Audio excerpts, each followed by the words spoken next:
Hello, welcome to Health Talk with Dr. Toyin. Today we'll be discussing diarrhea. Diarrhea can be defined broadly using three criteria. The first one being bowel opening more than what is normal for the individual.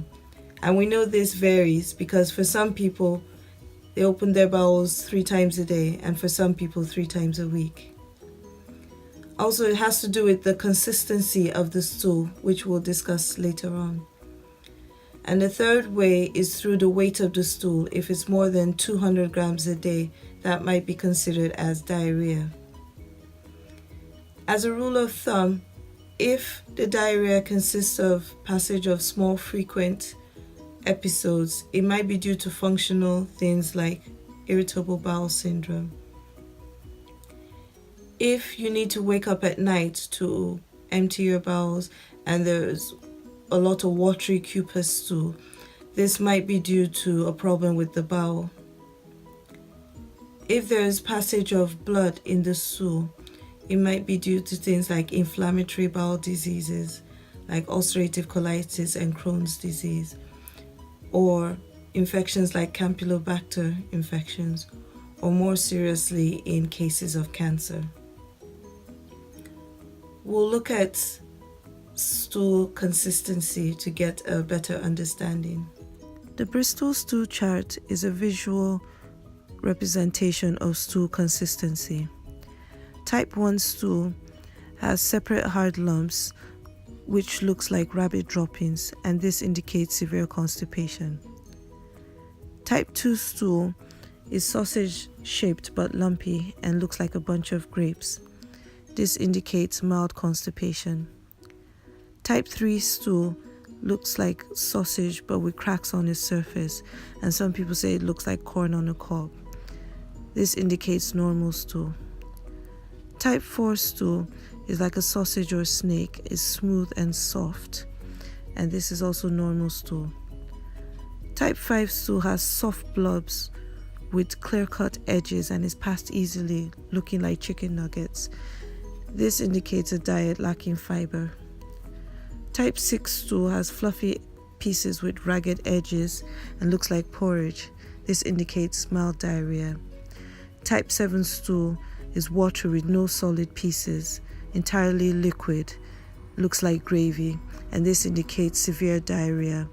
So diarrhea would be types 6 and 7. We can broadly classify diarrhea into two main groups, namely for children, causes for children, and causes for adults. The commonest cause in children is infection, and a large proportion of this is due to a viral infection by the rotavirus. In developed countries, this is seen more than in developing countries where bacteria or protozoa might cause the infections more.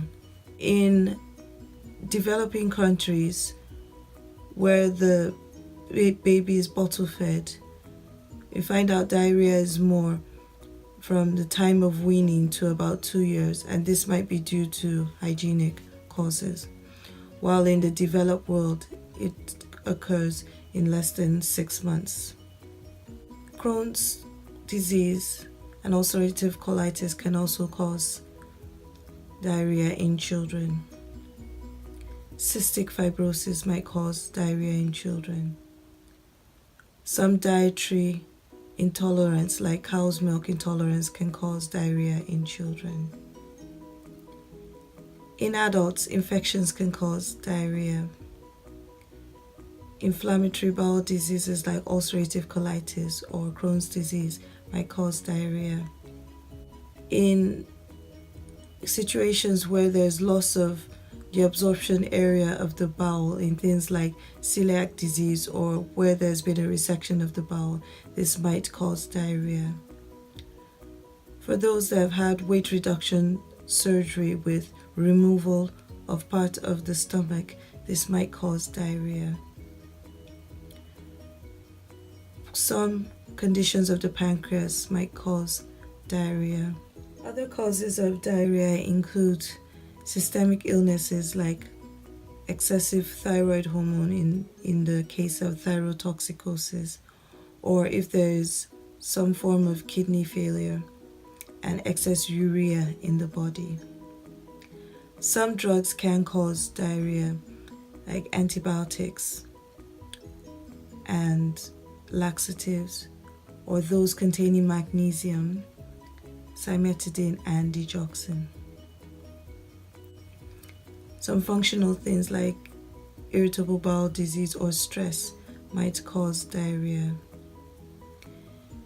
In situations where you've had the diarrhea for 4 to 6 weeks, where there's weight loss and blood, it would be good to seek the advice of medical personnel, as more serious things like cancers might be present.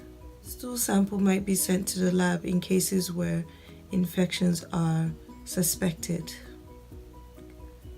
Where there's a suspicion of inflammatory bowel disease or cancers, a camera test of the bowel called a colonoscopy might be employed.